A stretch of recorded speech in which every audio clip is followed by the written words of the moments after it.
Welcome to BusyBooks. In this video, we will show you how to create a journal voucher. Any ledger transactions can be made through this voucher. Creating a journal voucher requires some basic accounting knowledge. How to create a new journal voucher. To begin, head to Vouchers under the Accounting tab. Select Journal Voucher. Now click on New Journal.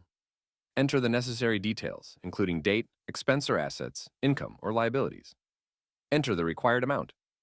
Now to save the journal voucher, click on Save Changes. Your journal voucher is now created.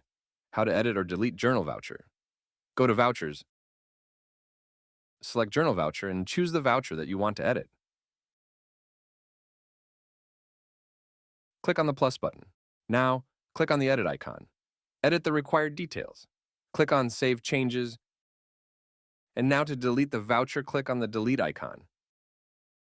And you are done. Thank you for watching.